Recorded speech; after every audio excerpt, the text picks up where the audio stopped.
사랑하는 성도 여러분, 사람이요 신앙생활을 오래 하다 보면 어느 순간 마음속에 이런 생각이 들 때가 있어요. 나는 교회를 오래 다녔다. 그리고 나는 봉사도 많이 했다. 나는 큰 죄는 짓지 않았다.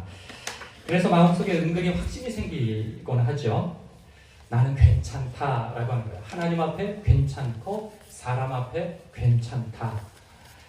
그런데 성경은 우리에게 아주 충격적인 사실을 말해주고 있어요. 그 어떤 사건을 통해서 말이죠. 오늘 본문에 등장하는 사람들은 하나님을 모르는 사람이 아니에요. 등장인물이 있어요. 이 등장인물이 엘리의 아들들이라고 표현되어져요. 홈리와 비느하스이죠. 이들은 보통 사람들이 아니에요. 이방인도 아니고 그 이스라엘 보통 사람들도 아닌 제사장입니다. 성전에서 일하는 사람들이에요. 예배를 돕는 사람이죠. 오늘날 목사와 같은 사람이라 할 수 있습니다.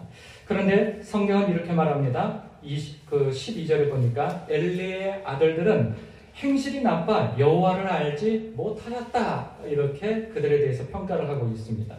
여러분, 이 말씀이 얼마나 무서운 말씀일까요? 제사장인데 하나님을 모릅니다. 성전에서 일하는데 하나님을 몰라요. 예배를 드리는데 하나님을 모른다 해요. 이것이 신앙의 가장 무서운 상태임을 지적해주고 있는 거죠. 하나님을 모른 채 신앙생활을 하는 것. 그래서 오늘 말씀은 우리에게 질문을 해줍니다. 나는 정말 하나님을 아는 사람인가? 아는 성도인가? 라고 말이죠. 성도가 하나님을 아는 것은 참으로 중요한 문제예요. 왜냐하면 하나님을 알지 못하면 신앙의 자리에서도 죄를 지을 수 있기 때문에 그렇습니다. 본문은요, 엘리의 아들들이 어떤 일을 행했는지를 설명해주고 있어요. 읽어보신 바대로 제사를 드릴 때 하나님 앞에 흠없는 제물을 바치죠, 제사자가. 그럴 때 그 제물을 먼저 하나님 앞에 구별하여 바쳐드립니다. 그리고 그것을 제사장에게 구별해 바쳐주고, 그리고 본인들이 남은 것을 이제 가족들과 함께 먹는단 말이죠. 그 화목제일 때 그렇게 합니다. 그런데 오늘 말씀해 보니까 하나님 앞에 드리려고 하는 그 고기가 삶아지고 있는데 거기에 먼저 손을 넣어서 그 갈고리를 넣어서 끄잡아내서 자기 것을 먼저 챙기는 거죠. 그런가 하면 하나님 앞에 가장 좋은 것, 그것을 기름을 표현하거든요. 근데 사실 저는 개인적으로 기름 낀 고기를 좋아하지 않습니다. 저는 어렸을 때부터 지금까지 하나 변하지 않은 것이 있는데 비계를 좋아하지 않아요. 근데 하나님께서는 그 비계를 좋아하시는가 봐요. 아마 여러분들 가운데에서도 그 비계가 없으면 퍽퍽해서 맛이 없다고 그런 분이 계세요. 그런 것처럼 이 비계가 적당히 섞여야 그 양질의 고기였던가 봅니다. 고기 잡수실 줄 아는 분들은. 사람들이 생각할 때 가장 양질의 고기가 기름 낀 그런 고기이고, 그것을 구별해서 하나님 앞에 제일 먼저 바쳐야 되는데, 그것을 바치기도 전에 야, 생고기 내놔라 이렇게 하는 거죠. 하나님 앞에 올려드리려면 그걸 태워야 되잖아요. 야, 태우지 마. 그거 우리 제사장님이 먼저 원하신다. 생고기를 다오. 이렇게 하는 거죠. 이것은 단순한 욕심이 아니에요. 예배를 망가뜨리는 행동이었죠. 제사에 흠을 남겨버리는, 아주 치명적인 흉을 남겨버리는 그러한 망령된 행동이었어요. 사람들은 하나님께 마음을 다해서 제사를 드리러 왔어요. 그런데 제사장이 중간에서 그 마음을 다 깨트려버리는 거죠. 사랑하는 성도 여러분, 만약에 제가 여러분들 들어오시면 우리 헌금함은 저 앞에 있어요. 저 앞에 있는데 여러분들 저기에서 헌금을 이렇게 뽑고 이렇게 하는데 제가 거기에서 지켜보고 있는 거예요. 이렇게.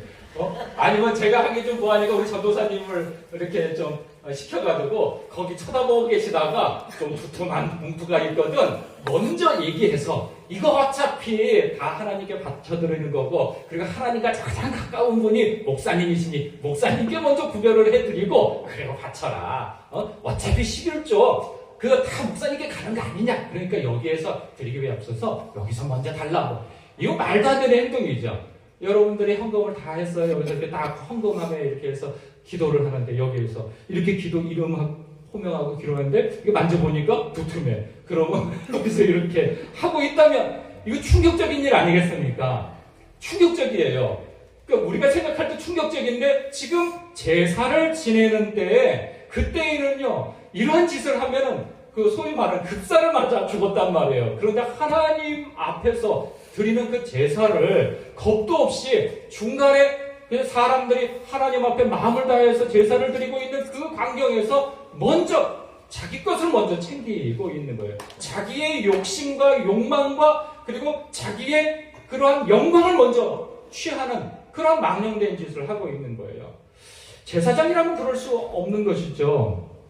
그래서 17절에 그들에 대해서 이렇게 또 논합니다. 이 소년들의 죄가 여호와 앞에 심히 큰 이유는 뭐냐? 그들이 여호와의 제사를 멸시하였기 때문이다 라고 말씀하고 있어요. 이 죄의 뿌리는 무엇일까요? 이 죄의 뿌리? 그것은요, 딱 한 문장으로 요약해서 말씀하고 있어요. 그들이 여호와를 알지 못하였도다. 그러니까 여호와를 알지 못하였기 때문에. 그들의 행실이 나빴기 때문에 여호와를 알지 못했다는 것이 아니고 여호와를 알지 못했기 때문에 그들의 행실이 악해질 수밖에 없다라고 말씀하고 있어요. 그럼 본인들은 알고 있을까요? 자신들의 악한 행위를? 몰라요. 그 놀랍게도요. 아니 왜 저래? 그런데 본인이 모르는 경우가 많아요. 왜? 하나님을 인식하지 못하고 있으니까 자기가 무슨 짓을 행하고 있는지 자체를 알지를 못하고 있는 거예요. 하나님을 모르면 사람은 신앙의 자리에서도 죄를 짓는다는 것을 여실히 보여주고 있는 장면이 있죠. 하나님을 알지 못하면요, 두려움이 사라집니다. 전에도 제가 영화의 한 장면을 말씀드린 적이 있어요. 악당이 자신이 해하려고 하는 여자가 칼을 뽑아드는 모습을 보고 기겁을 하고 오마이갓, 그러니까 이게 하나님 맙소사 그러잖아요. 미국 영화였거든요. 그랬더니 그 사람이 이렇게 대답을 했더라는 거예요. 제가 본 장면이거든요. 이렇게 얘기를 합니다. 신이 없다는 것을 알면 못할 짓이 없지. 그래요, 그가. 그러니까 그는 하나님을 인정하지 않는 사람이죠. 그러니까 너는 하나님을 신의 존재를 믿으니까 지금 죽을 걸 두려워하는구나. 근데 나는 신의 존재를 믿지 않아. 그렇기 때문에 내가 너를 죽이는 것에 대해서 조금의 가책이 없어. 너 죽을 준비해라. 이제 이런 장면이었던 것이죠. 제사장은요, 그 홈리와 비느하스는 그 매일 제사를 봤어요. 어렸을 때부터. 그리고 아버지를 따라서 그 제사를 함께 지내고 말이죠. 그리고 성전에서 매일 하나님의 이야기를 그는 들었을 것입니다. 그런데 하나님을 두려워하지 않아요. 사람이 죄를 짓는 가장 큰 이유는 하나님을 의식하지 않기 때문에 죄를 짓게 되어지는 거예요. 사람은 최소한에 사람이 눈앞에 보여 움직이면 그 앞에서 부끄러운 짓은 안 합니다. 그 술에 취해가지고 마약에 취해가지고 인사불성이 아닌 이상은 맨정신으로 부끄러운 짓은 할 수가 없어요. 그런데 세상 사람들은 그러하고 우리 믿는 사람도 그러한데 믿는 사람과 세상 사람의 차이는 무엇일까? 사람이 보지 않는 곳에서 하나님을 보신다라고 하는 것을 의식하는 사람이 우리 믿는 사람이죠. 예수 믿는 사람이고 하나님을 인식한 사람들이라 말이에요. 사랑하는 성도 여러분, 그래서 신앙의 가장 위험한 상태는요, 이것입니다. 하나님과 가까운 환경 속에서 하나님을 잊어버리는 거예요. 지금 그것을 이야기하고 있는 거예요. 이들은 누구보다도 하나님과 가까이 사는 환경에서 살았어요. 성경을 끼고 있었고요. 그리고 제사를 인도했고 말이죠. 그리고 수많은 말씀을 들었고 보았고 경험했고 그랬단 말이죠. 그런데도 그들은 하나님을 알지 못했다는 것이 참 놀라운 것이죠. 그러니까 하나님을 두려워하지 않습니다. 놀랍게도 교회에 오래 다니면 이 위험이 생겨요. 놀랍죠. 예배가 익숙해집니다. 그리고 기도가 습관이 되어버리고 말아요. 그리고 신앙이 형식이 되어집니다. 그래서 하나님을 의식하지 않게 되어져요.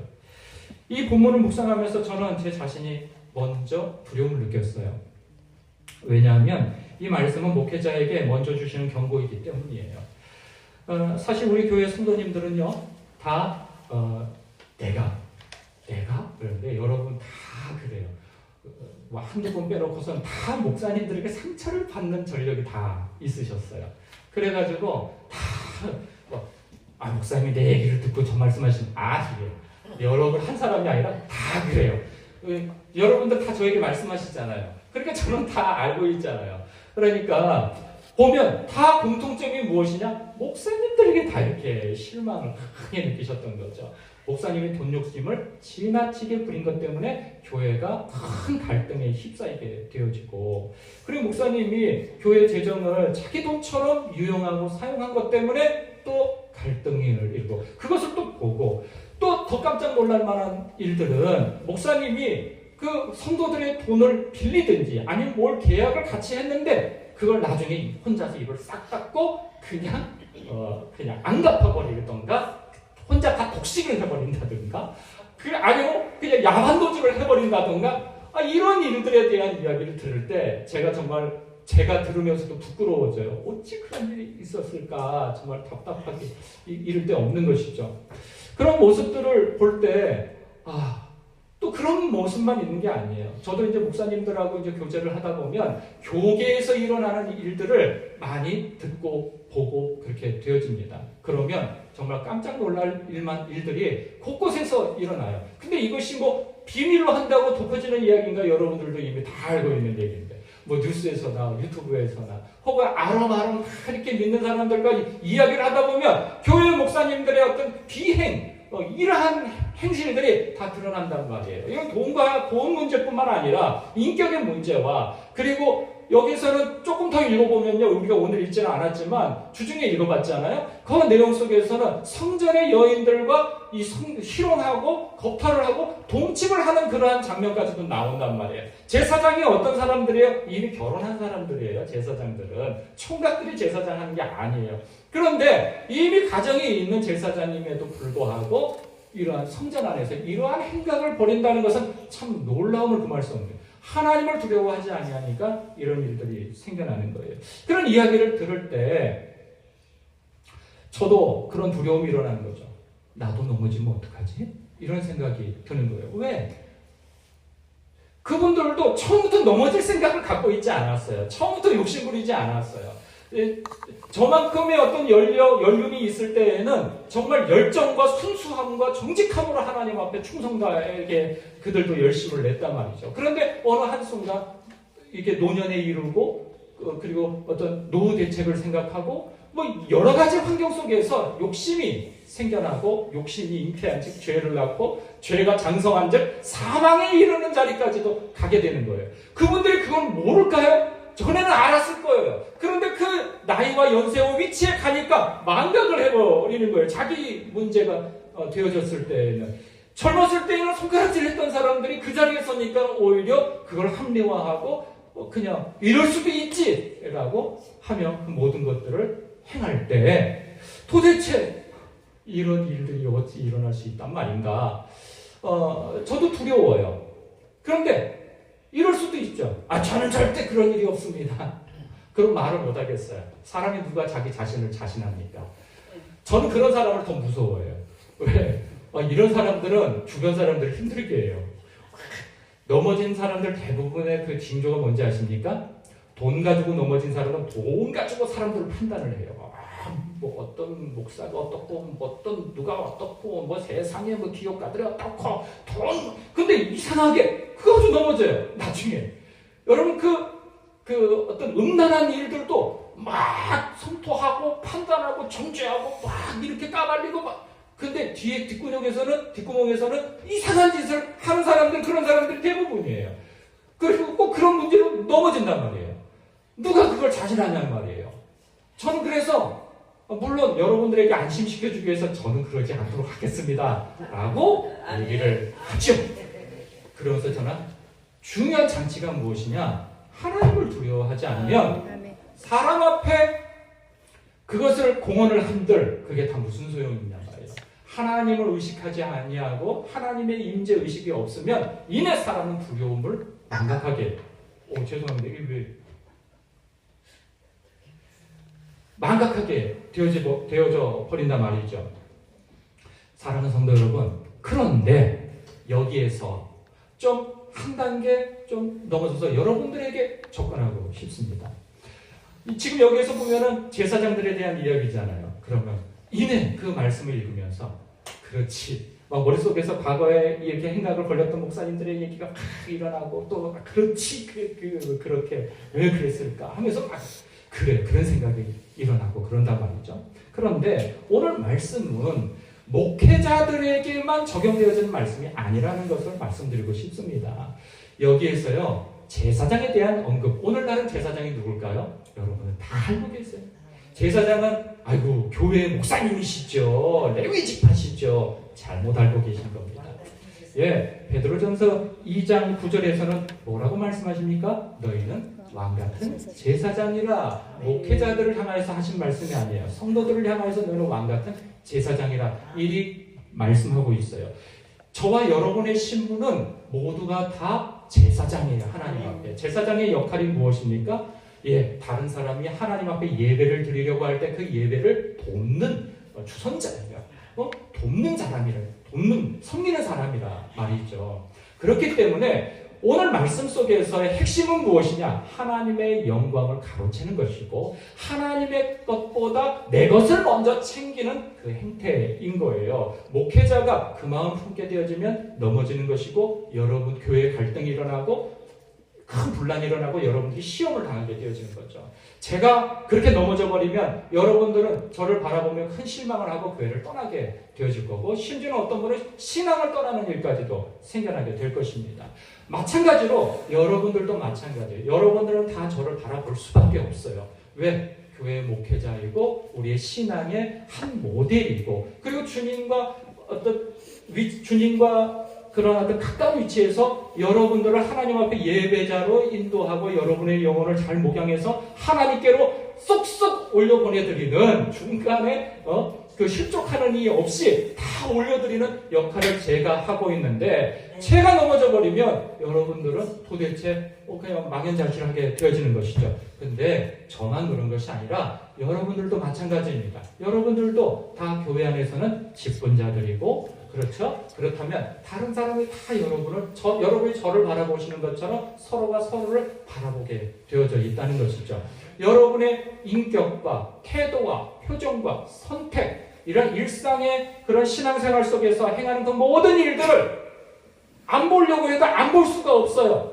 여러분들은 공인입니다. 그래서 여러분 생각하셔야 돼요.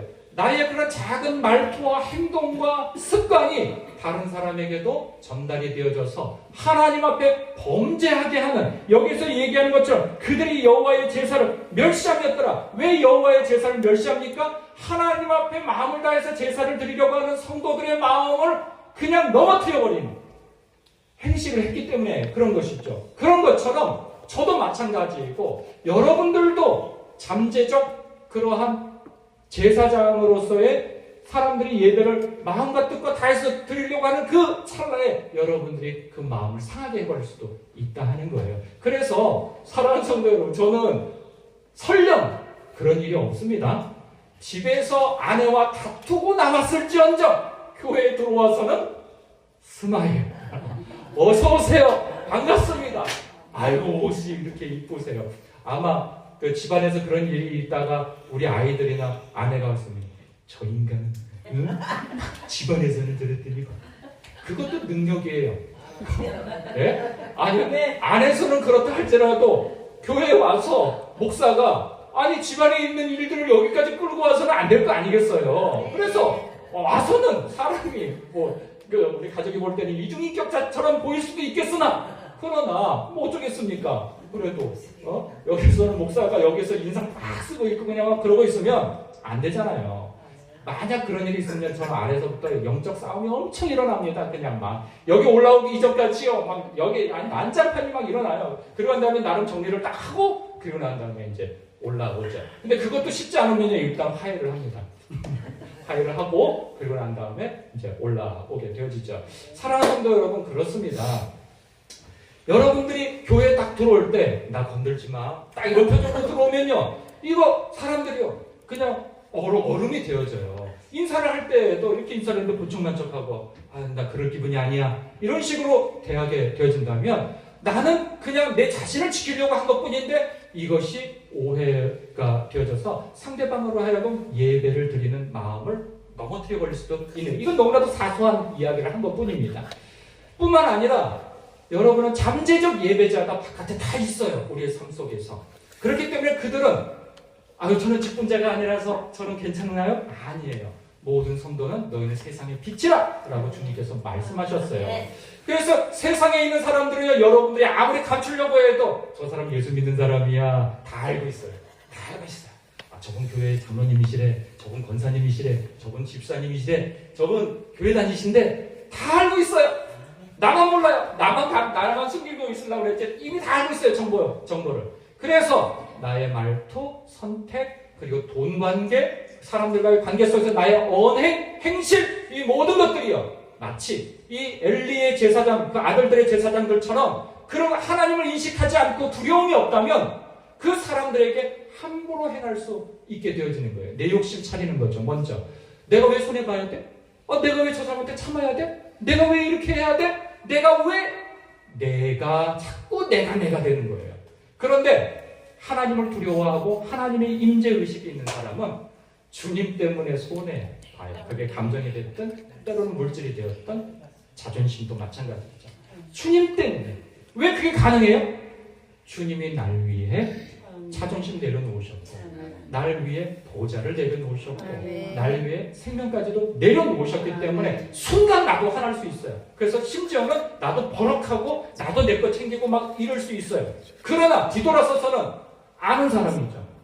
주님 죄송합니다. 제가 왜 그랬을까요? 왜 그렇게 말했을까요? 내가 왜 그걸 움켜졌을까요? 주님 하고 주님 앞에 다시 마음을 돌이켜 그것을 바로잡을 수 있는 사람, 이 사람이 하나님을 두려워하는 사람이고 하나님의 임재의식이 있는 것이죠. 사랑하는 성도 여러분, 근데 얘기는 여기서 끝나지가 않아요. 놀라운 일이 또 이어지는데, 엘리의 아들들이 타락한 시대에, 엘리의 아들들이 이 타락한 시대에 한 사람이 자라나죠. 오늘 말씀 속에는 없어요. 그런데 앞뒤의 문맥 속에서 감추어진 이가 있었으니 누굴까요? 사무엘이에요. 사무엘. 이 사무엘이 지금 어디에서 자라고 있습니까? 엘리의 아들들 스라에서 자라고 있어요. 성장하고 있어요. 이 엘리의 아들들, 이 제사장들은요, 그 사무엘에게 있어서는 큰 형님뻘이요, 또한 그곳에서 삼촌이 되어줄 수 있죠. 그리고 자신의 후견인이에요. 일을 가르쳐주는 사람이고, 목양을 가르쳐주는 사람이고, 지도해주는 사람이 될 거란 말이죠. 그런데 놀랍게도 이 사무엘이 그 타락한 제사장들이 있는 바로 그 성전에서 자랐는데, 신앙적으로 보면 좋은 환경이 아니죠. 그런데 사무엘은 하나님의 사람이 된다는 거예요. 그 환경에서도 자라면서 그 이상한 성격을 가지고 있는, 내가 여러분 오해를 하지 마세요. 그냥 얘기해. 그 이상한 성격을 가지고 있는 집사님이 있는 교회, 권사님이 있는 교회, 장로님이 있는 교회, 심지어는 목사님이 이상한 짓을 하고 있는 그 교회에서 지금 신앙생활을 하고 있는 거예요. 자라나고 있는 거예요. 이렇게 새싹이 돼서 자라나고 있는 거예요. 그런데 놀랍게도 왜 사무엘은 신실하게 자라고 하나님을 알아가고 이 사람들은 그렇게 넘어지냔 말이에요. 하나님을 바라봤기 때문일 것이죠. 사람을 바라본 것이 아니고, 사람의 가르침에 온 마음과 뜻과 힘을 다한 것이 아니고 하나님을 바라봤기 때문인 것입니다. 그래서 우리는 핑계할 수 없어요. 목사 때문에 시험 들었다, 성도 때문에 상처받았다, 교회 때문에 믿음을 잃었다, 그럴 수는 있습니다. 저도 그런 적이 있어요. 저도 날 때부터 목회자 집안에서 자란 것도 아니고, 저도 청년 때 교회 중간에 가지에 접붙여져 들어왔는데, 정말 물불 안 가리고 저희 20대를 교회 안에서 다 보냈어요. 30대도 그랬고, 그렇게 나름 헌신했어요. 제 인생을 다 거기 연애도 안 하고 다 갈아 넣어가지고 교회에 헌신했어요. 그런데 또 토사구팽되고 버림받고 교회가 막 쪼개지고, 그리고 교회를 또 팔아먹는 목사님도 계셨어요. 그래서 성도의 머리 숫자대로 가격 책정, 나중에 알았어요. 우리가 그렇게 교회가 머리 숫자대로 팔려갔는데, 나도 그 값 중에, 그 옛날에 그 사업하는 사람도 뭐라고 장사하는 사람? 권리금이라고 그러나요? 뭐 사람 머리 숫대로 이렇게 해서 권리금 다 치듯이 그렇게 해서 저도 팔려간 성도 가운데 있기도 했었습니다. 그래서 깜짝 놀랐어요. 이런 일들이 교회에서 있구나. 성경에서 볼 때는 그냥 개척하고 이렇게 넘겨드리고 이렇게 또 다른 데 선교하러 가고 막 이런 일들인데, 이거 교계가 그런 게 아니구나. 이제 이런 현실을 그때 처음 알게 되어졌죠. 뭐 이런저런 일 다, 그래서 유리방황하던 때도 있었고, 그렇지만 하나님을 떠날 수는 없는 거죠. 교회는 잠깐 떠날 수 있어요. 그러나 다시 돌아와야 합니다. 그 교회는 아니라 할지라도 그런 일이 없기를 바랍니다. 저 때문에 혹 실망을 하더라도 신앙을 아주 떠나는 일은 이건 정말 어리석은 일이에요. 다른 교회를 다니세요. 건강한 교회를 찾아서 다니세요. 이거 말하고 싶은 사람은 가지 마시고 그냥 여기 계세요. 평생 함께 하자고요. 그래요. 믿음을 포기할 이유는 없어요. 엘리의 집에서도 사무엘은 자랐다는 거예요. 또 왜 사무엘은 자라났을까? 신앙이 무너지지 않고. 그것은 참 이상하죠. 엘리의 아들들은 넘어졌는데 같은 성전에서 살았고 같은 환경에서 자랐는데 차이는 이겁니다. 하나님을 안 거예요. 하나님을 알려고 했던 거예요. 한쪽은 하나님에 대해서 관심이 없었어요. 하나님과 함께하는 그 공간에 있었고 그 분위기에 있었고 예배도 드렸고 뭐 다 뭣도 했는데 하나님을 몰랐어요. 마치 이런 것 같아요. 성경은 읽는데 하나님을 몰라. 기도는 하는데 하나님을 몰라. 예배를 드리는데 하나님을 기뻐함이 없어. 이럴 수 있다니까요. 여러분 성경 열심히 읽었는데 우리 어머니 말씀대로 밤새 상가집에 가서 밤새 울고 아침에 해장 먹다가 근데 누가 죽었어? 이러고 있는 것 같다는 거예요. 이러고 있는 것 같다는 거예요. 우리가 그러면 안 되는 거예요. 성경을 읽을 때 우리가 성경 읽잖아요. 사랑하는 성도 여러분, 사무엘 상하를 읽으세요. 예? 지금 이게 한 8월까지 할 것 같아요. 보니까 묵상을. 그렇게 되어지면 그 속에요. 하나님이 어떤 분이신가를 우리는 알 수 있어요. 야, 하나님이 이런 거 싫어하시는구나. 이거 경멸하시는구나. 이거 기뻐하시는구나. 하나님이 이런 사람 도우시는구나. 하나님이 이럴 때 이렇게 배우해서 이렇게 역사하시는구나.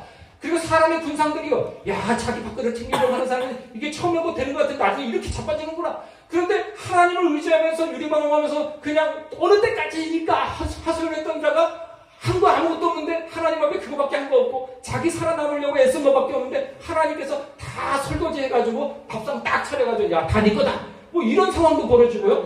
놀라운 상황들이 벌어진단 말이에요. 그러니까 우리가 이 말씀 속에서 하나님이 누구신가를 우리는 발견해야 된다는 거예요. 사람에게 집중할 일이 아니에요. 아이고 사무엘처럼 이렇게 살면 이렇게 복받는구나. 누구처럼 이렇게 살면 다 이거 지역적인 거예요. 하나님을 아는 지식이 있으면 나의 삶이 이 방향이 잡혀진다 말이죠. 무엇이 옳고 그런지는 일일이 뭐 하라 마라 하는 것이 아니라 하나님이 이거 기뻐하시지 않지, 하나님이 이거 기뻐하시지 하면 우리는 바로 잡을 수 있는 거예요. 그렇게 하면서 하나님의 뜻대로 선하시고 기쁘시고 온전하신 뜻이 무엇인지를 분별하여서 우리는 살아갈 수 있는 것이라 말이죠. 사랑하는 성도 여러분, 우리가 할 기도는 이겁니다. 주님, 제가 주님을 더 알게 하옵소서. 주님, 사람 때문에 시험 들지 않게 하여 주옵소서. 주님, 제가 다른 사람에게 시험을 들게 하는 그러한 통로가 되지 않게 하여 주옵소서. 우리는 기도해야 합니다.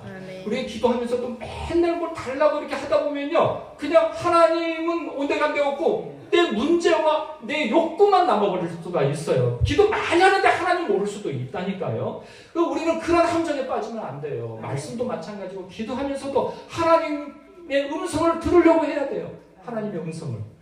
사무엘이요, 하나님의 음성을 듣잖아요. 사무엘아, 사무엘아.